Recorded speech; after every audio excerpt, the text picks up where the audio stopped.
Hi everyone, welcome to Thomas Aaron Photography. I'm Tom, and in this two-part video series, we're going to cover the creation and editing of beautiful low-key dog portraits like this, and this. In this episode, part one, we're going to cover equipment and setup, handling the dog, and actually capturing the image. In the next video, part two, we're going to cover editing the image. So if you haven't already, please subscribe to my channel and set your notification icon so that you do not miss the next video. Also, before we move on, back in my dog photography days, I actually made a lot of money selling exactly this type of portrait. So if you would like to know how to sell them, just sign up for my email list. The link is below, and I will send you a download link for my PDF guide, which will give you 3 tips for marketing these types of dog portraits. It worked for me, and I think it can work for you as well. So without any further ado, let's get started.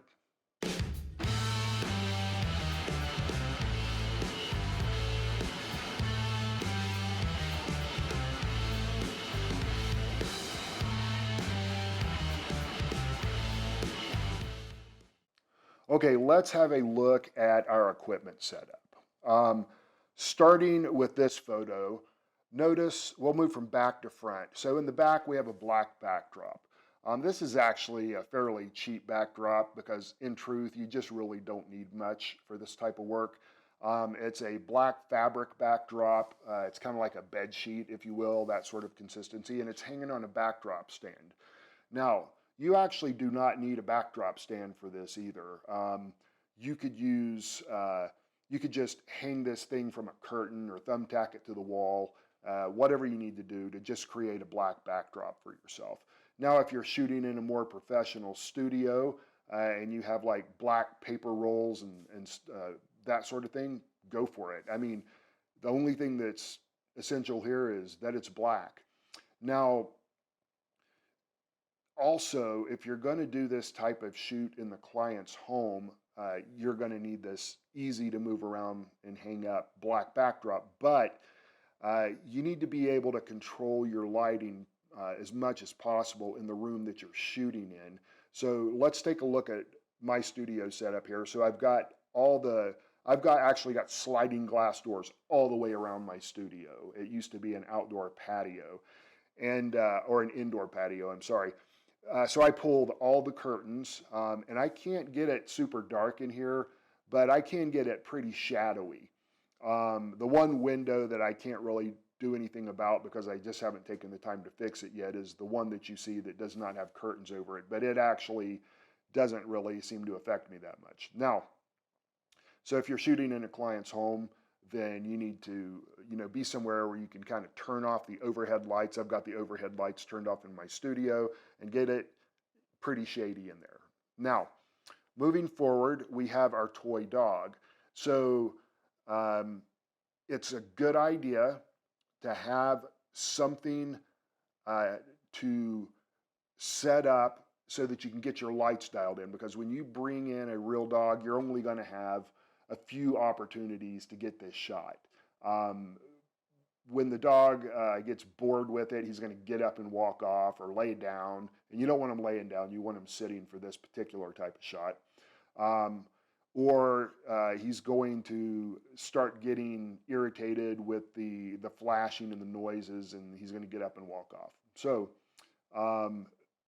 I recommend dialing in your lights ahead of time. It would be best if you had something to use as a model that is about the same color as your dog so that it reflects light the same way. So the dog I'm going to be shooting later is actually super dark brown, and so this actually isn't the ideal model to use for him, but I just have to keep in mind that this is going to reflect light better than my dog, and so when I bring the dog in, I'm going to need to throw a little extra light on him. Okay, notice that the model dog is on a rug. This also is super important if you are shooting on a hardwood floor, and maybe even if you're not, because on a hardwood floor, when you have a dog sit there, it's possible that their butt will start sliding out from under them or their front paws will slide out. and the dog will start getting fidgety and not really enjoy the experience and get up and walk off. So if you put a rug there, it stops the sliding, but it also provides a target and for the dog to sit on. And dogs tend to have an instinctive understanding of sitting on a target, which I'm not going to go into a lot of time explaining, but you'll see when you start using it that if you put a rug down and tell them to sit on it, they'll sit on it. Now, I've got 2 soft boxes aimed at the dog, and we're going to examine inside the soft boxes, and we're also going to examine the angle of the soft boxes to the dog, which is really important. But before we go into this, I want you to know that I'm using speed lights remotely triggered in my soft boxes. This is because I like speed lights. I think they're a hoot, they're light, they're portable. I just think they're cool, and I use them for a lot of stuff. In fact, I plan on doing more content about the use of speed lights in the not so distant future. But you can use whatever you want. If you have speed lights, use speed lights. If you have constant lights, that's fine too. It just depends on what you have. The important thing is that the concepts that I'm giving you here, you can apply to your situation and your environment. So if you have something other than speed lights, that's perfectly fine. The important thing is that the light is diffused, which we're going to go over right now. So let's have a look inside the speed light, or inside the softbox. Okay, so you can see inside this softbox, I have a Godox V1 speed light. Again, it doesn't matter if you use a speed light or a softbox, and if you use a speed light, it doesn't have to be a Godox. Use whatever you have. The important thing is that you can remotely trigger it from your camera. Now, I have the speed light's light angled as far toward the center of the softbox as I can. It's not perfect, but it's good enough. And so the light bounces around in there when the speed light goes off and shines through this diffuser, this white diffuser that I currently have hanging down for illustration purposes. So that is how I have it set up on the inside. Now let's look at the angle of the soft boxes to the dog, because this is pretty critical. Okay, so if you notice here, the lights are not pointed directly at the dog. There are 2 problems with pointing them directly at the dog. Number one, it's just going to blast the dog with too much light, and it's going to wash him out, especially if he has any white patches on him.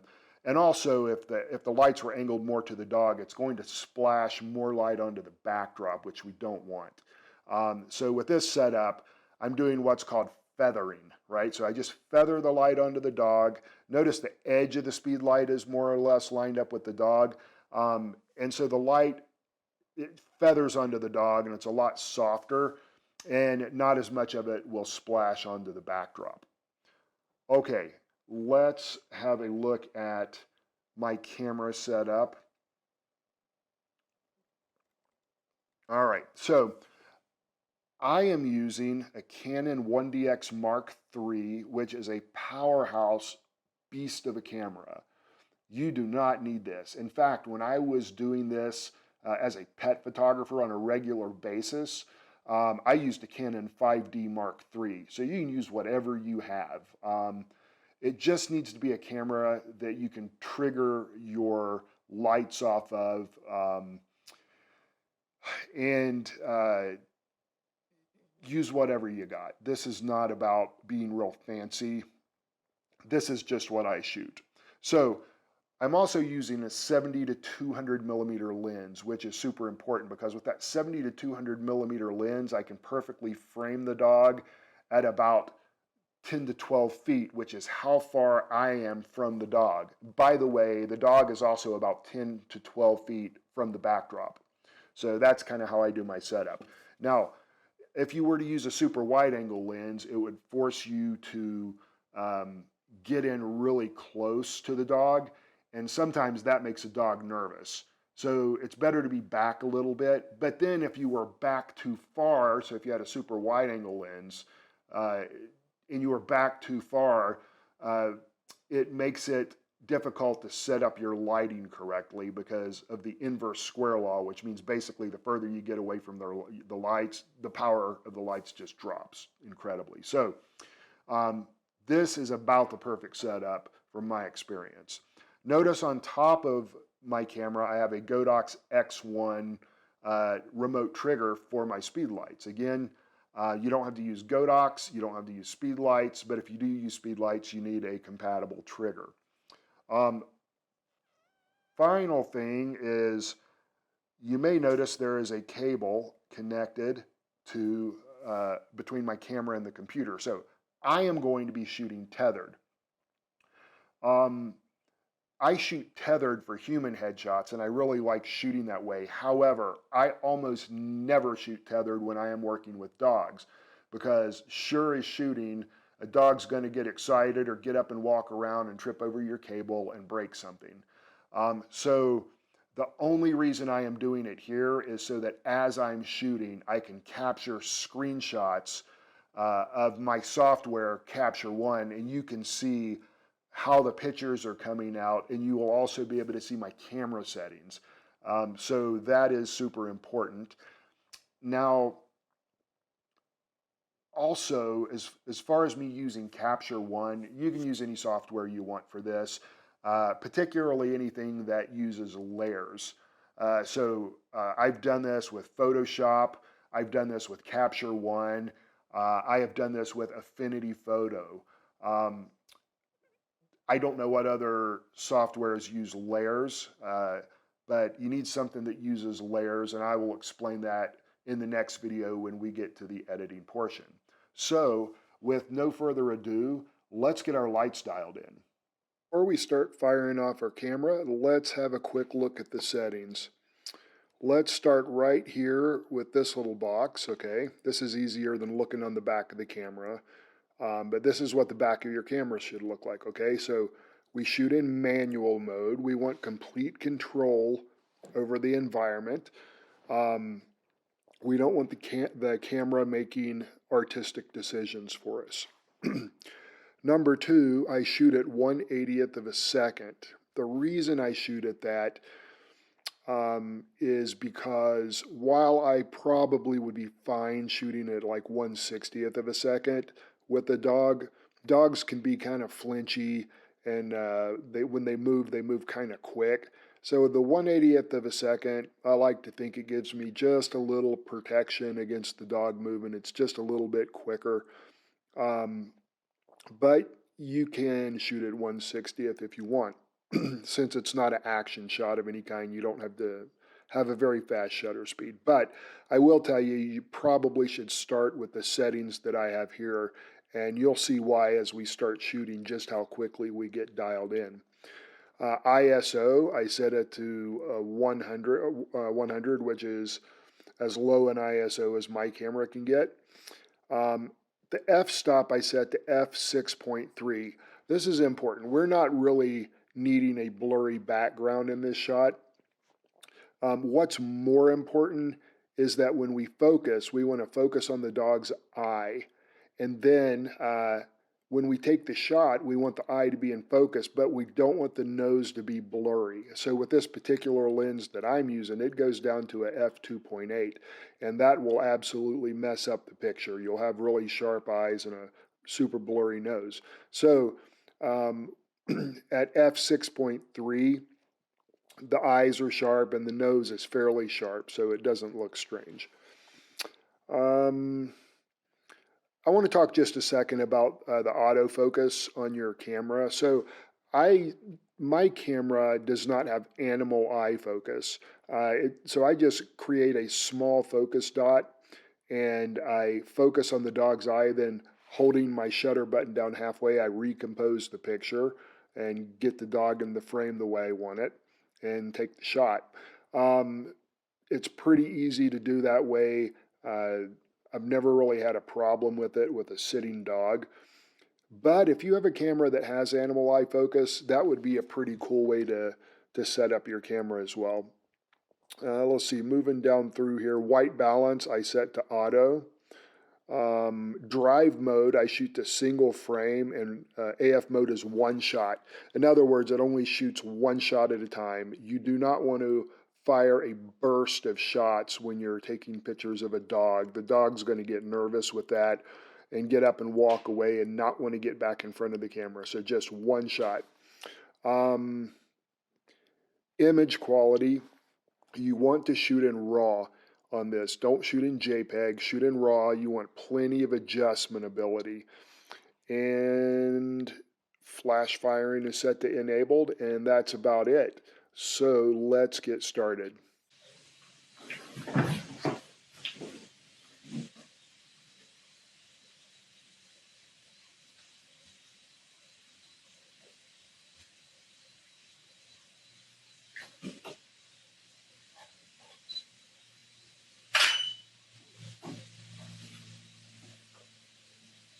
Moving my flash from 1/16 power up to 1/8 power.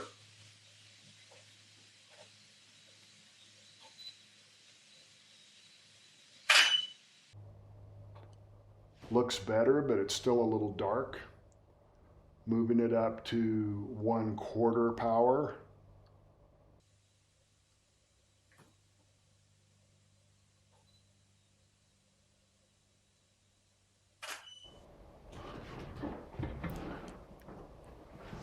And that looks pretty good.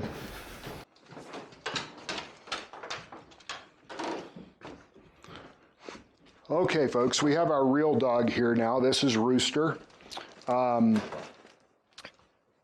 what we're going to do is get Rooster used to sitting on the rug, then get him used to me moving back away from him and grabbing the camera, and then work on getting him used to the flash. If you take a few minutes ahead of time to get the dog ready, you're more likely to get the picture you want your first couple of shots, which is super important. Also remember, Rooster might mess up. He's actually done this before and he kind of knows what's going on, but he's also a pretty antsy dog. But if he messes up, it's really important that I not get loud and harsh with him. If you get loud or harsh with a dog that messes up, especially in this setting where there's a lot of weird stuff around and a lot of weird activity, the dog will actually shut down. And once it shuts down and lays its ears back and has a wide-eyed look, you're not going to get a good picture. So just keep it fun, take your time, as much time as you need to get the dog warmed up. So let's get started. I'm going to start with getting him sitting on the rug, okay? Sit. Good boy. What a good boy. Yeah, that was good. All right, sit. Good. Rooster, Rooster, it's up here. Hey. This dog tries to eat your whole hand with the treat. Let's go. Right here. Sit over here. Good. What a good boy. Come here. Sit. Good. Okay, so he's pretty easy to get on the rug and get sitting down. Now what I need to do is work on moving back from him a little bit, okay? So let's do that. Sit. Good.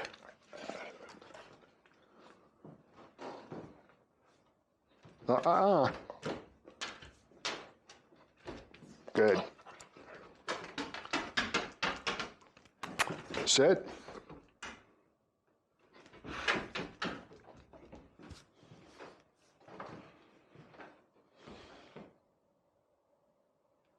Nope. Sit. Nope. No treats.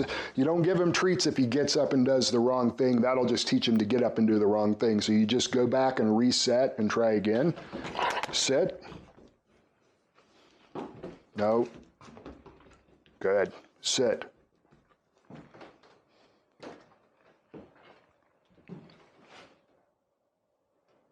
Sit.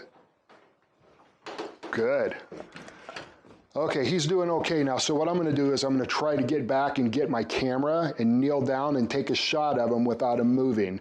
This shot doesn't count for anything. Don't worry about how it comes out. The most important thing right now is just getting him used to our routine here, okay? Sit. Sit.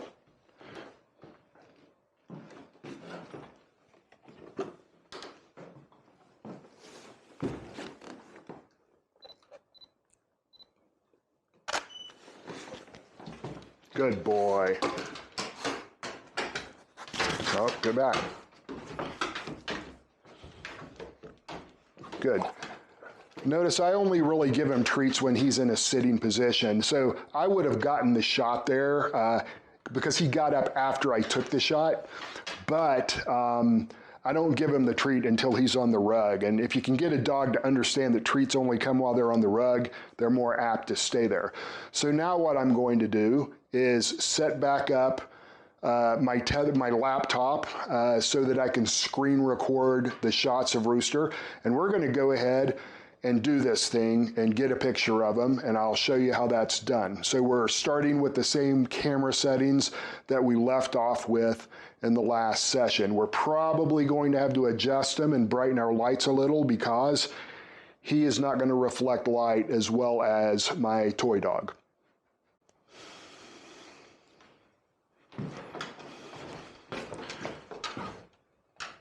Scooch back, sit.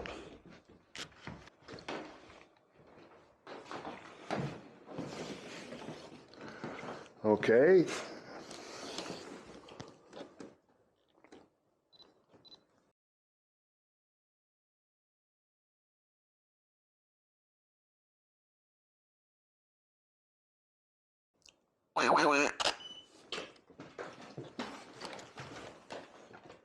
Okay, that is not a bad picture at all.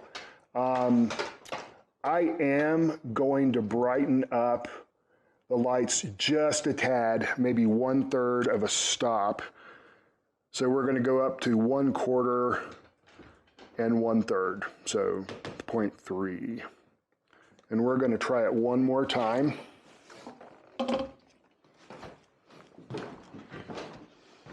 Good boy. Yeah, nice work. One nice work. You want to do it again? So right now I actually have the treats sitting back by my laptop. You want to be careful if you're using a laptop. Rooster's under fairly good control and he's not going to run and jump up on that table, but another dog might. But at this point in the game, it might pay not to have a treat in your hand, because when you have a treat in your hand, the dog wants to follow your hand. So maybe stick them in your pocket or something like that. Okay, this one I think might be for the money. Let's see what we get. Sit.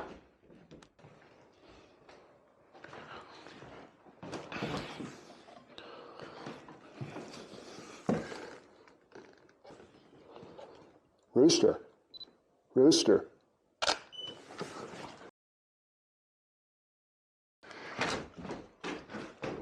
There is our shot. So it's that easy, okay? A little bit of patience, a little bit of working with the dog. So thank you for watching this video.